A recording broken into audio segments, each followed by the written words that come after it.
Hello, I'm Eugenia Woo, Director of Preservation Services at Historic Seattle.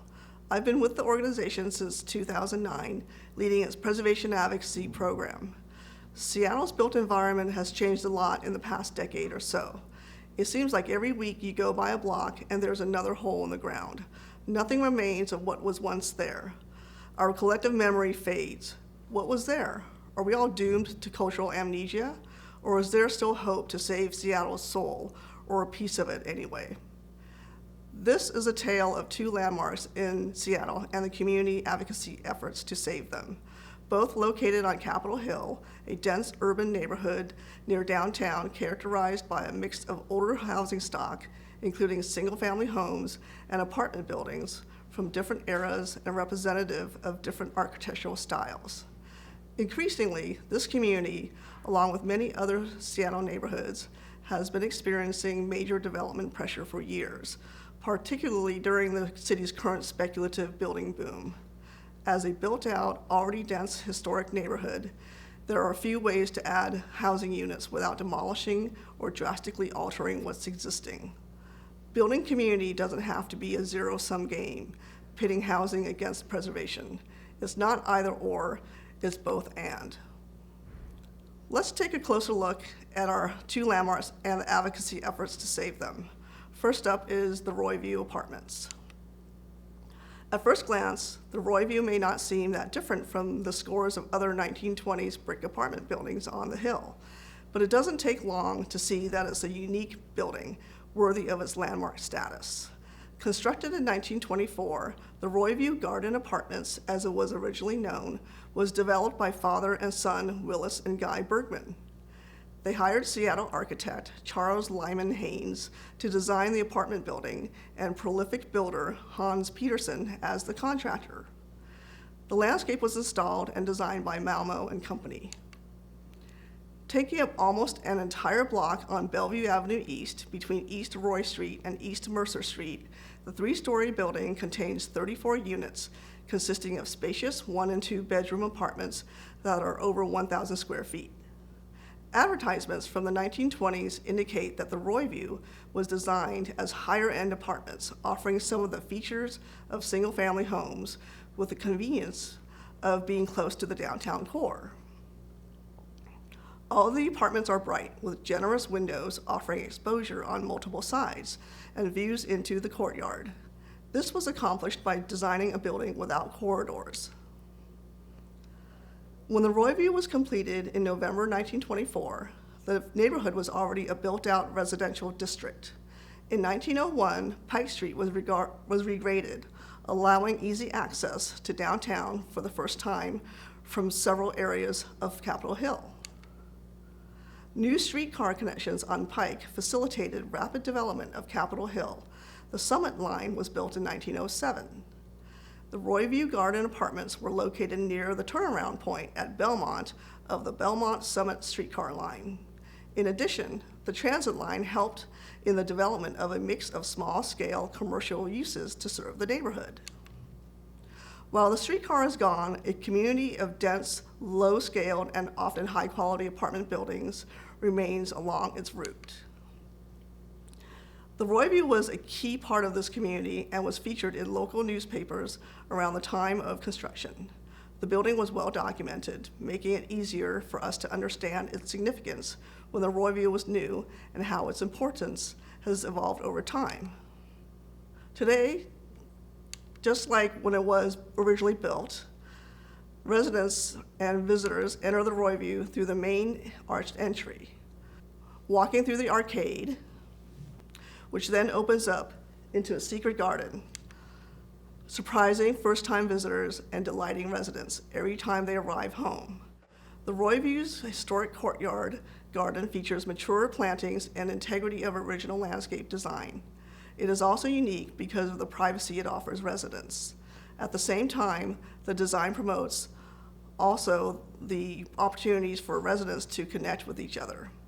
Other courtyard buildings in Seattle are street-facing, in which the courtyard is fully visible to passersby. Generations of Roy Vue residents and community members have appreciated the Roy Vue and the gracious living it offers to urban dwellers. This home is about valuing place, not real estate. It is in this context in which a grassroots preservation advocacy effort was formed.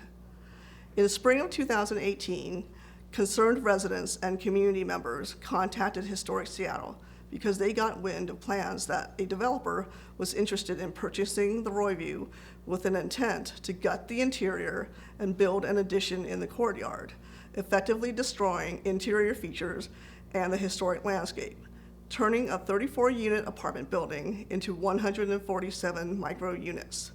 Only the facade would remain. What happened next was a coming together of community, bound by a belief that a place as historic and well-designed as the Roy Vue, that has provided a wonderful home for generations of urban dwellers, should not be so severely altered as to render it unlivable or undesirable and not actually affordable. The effort to save the Roy Vue became a case study in effective preservation advocacy and community engagement.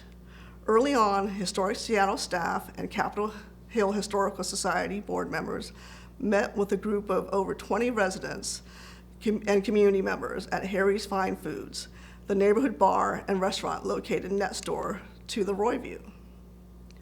The two questions that everyone had at the meeting were, how can we save the Roy Vue and what can I do to help?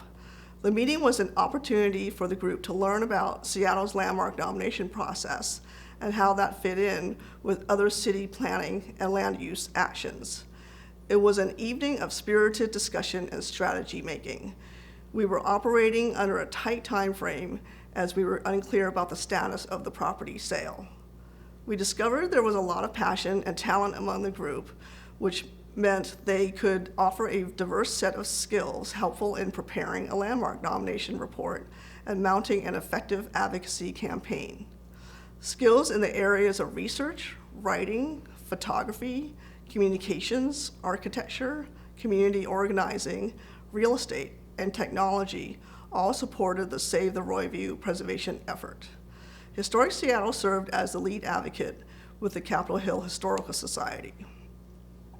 The group informed the owners and developer that it was preparing a landmark nomination and hoped for their support, but that was not the case. The two-pronged strategy to save the Roy Vue consisted of 1, preparing the landmark nomination for submittal, and 2, gathering broad support for landmarking through community engagement with a poster campaign, social media, and personal and professional connections.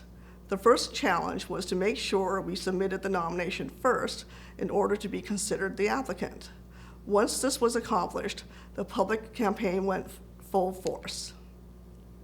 On November 21st, 2018, the Landmarks Preservation Board voted unanimously to designate the Roy Vue under 3 designation standards associated with the property's design, style, and prominence of site.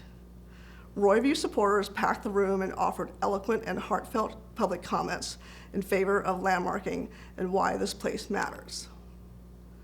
The Roy Vue has been a designated Seattle landmark since 2018, but the process to protect it is not yet complete.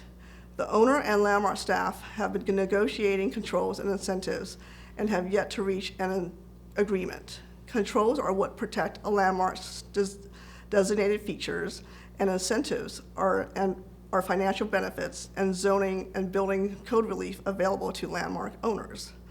Once an agreement is signed, then the City Council can formally pass a designating ordinance offering the landmark protection from demolition and insensitive alterations. So far, the Roy Vue has remained essentially the same and continues to be a treasured home to those who live there, offering naturally occurring affordable rents. Last year, there was some talk about potentially adding on to the building or in the courtyard, but the Landmarks Preservation Board did not seem too receptive to that idea. The building management company even markets the Roy Vue as a historical landmark. We are hopeful the Roy Vue will continue to house many future generations of urban Seattleites. They will have their predecessors to thank for that. And now, let's talk about our second landmark, the Sullivan House. It took only a couple hours, if even that, to demolish the 122-year-old Sullivan House on Capitol Hill the morning of March 18th, just days before the governor issued the statewide stay-home order in response to the coronavirus. This historic home, prominently situated on the southeast corner of 15th Avenue and East Olive Way, was a designated Seattle landmark in 2018. The house was built in 1898 for Patrick J. and Joanna Sullivan. P.J. Sullivan was the proprietor of Queen City Boiler Works before becoming involved in real estate development. The house was designed in the Queen Anne style by the prominent architecture firm of Joseph Hans and Allen, credited for designing notable works such as Lewis, Clark, and Parrington Halls on the University of Washington campus. The Sullivan House was converted from a single-family home to a 5-unit apartment building in 1949. As the years passed, the house went from elegant and stately to forlorn and decrepit when ownership changed in the late 60s to an owner who did not maintain the place. Decades of deferred maintenance made the property an attractive target for redevelopment, particularly in a hot real estate market with rampant land grabs and speculative development. The property was listed for sale in 2017 for $2.2 million, a price that did not reflect the demolition by neglect state of the house. It was a prime candidate for renovation and some TLC, but the asking price was cost prohibitive, leaving the property vulnerable to market forces. Seeking a way to preserve the historic house, a Seattle architect and Capitol Hill neighbor submitted a landmark nomination application in 2017 without support from the owner. Owner consent is actually not required to landmark a building in Seattle. The Sullivan House was designated a landmark by the Landmarks Preservation Board in February 2018. Its designation was supported by Historic Seattle and many in the Capitol Hill community. Historic Seattle supported the nomination and designation of the Sullivan House because it embodied the distinctive characteristics of the Queen Anne style, represented an outstanding work of the architecture firm of Joseph Hans and Allen, and was situated prominently on its site, presenting a striking contrast to surrounding buildings. After the building was designated on February 7, 2018, the owner and the landmark staff entered into negotiations for a controls and incentives agreement. Unlike the Roy Vue, which is still in negotiation, the Sullivan House owner, actually the estate of the owner who passed away, argued against placing controls, citing that controls would deprive the estate of reasonable economic use. Historic Seattle advocated for controls to be placed on the Sullivan House through a detailed analysis and pro forma demonstrating that the property, as a designated landmark with controls, could still provide a reasonable rate of return to an owner or investor. We felt it was important to conduct this analysis because 2 other recently designated landmarks had no controls placed on them, paving the way for demolition. We did not want to see another historic property face the same fate. At its September 19, 2018 meeting, the board voted to place controls on the property. This victory was short-lived, however, as the owner appealed the board's decision to the city's hearing examiner. In early 2019, the owner and the city of Seattle settled and controls were lifted, leaving no protection for the Sullivan House. The city ultimately agreed with the owner that controls will prevent the estate from realizing a reasonable economic return on the property. Historic Seattle strongly disagreed with this conclusion because we demonstrated to the board that landmarks controls would not prevent a reasonable return on the property. Real estate finance is not an exact science. What one developer finds to be an acceptable rate of return, another may find unacceptable. The Sullivan House was the 3rd landmark to be designated without controls in just over a year. The landmark Galbraith House, also on Capitol Hill, was demolished in January 2018 because it had no controls. It has now been over 2 years and the site of the Galbraith House is still vacant, as a replacement project has yet to be built. Controls were not placed on the landmark Wayne Apartments in Belltown in 2018, and its days are numbered as well because the property is for sale and may be under contract with the developer. Why is this happening? What's not helping is the current overinflated market value of properties in Seattle and the trend of demolition by neglect by owners who let their properties deteriorate to the point where rehabilitation is much more expensive than if the properties had been maintained over the years. If a developer or property owner can show no reasonable economic use for a designated property, then the death knell will surely sound for the landmark.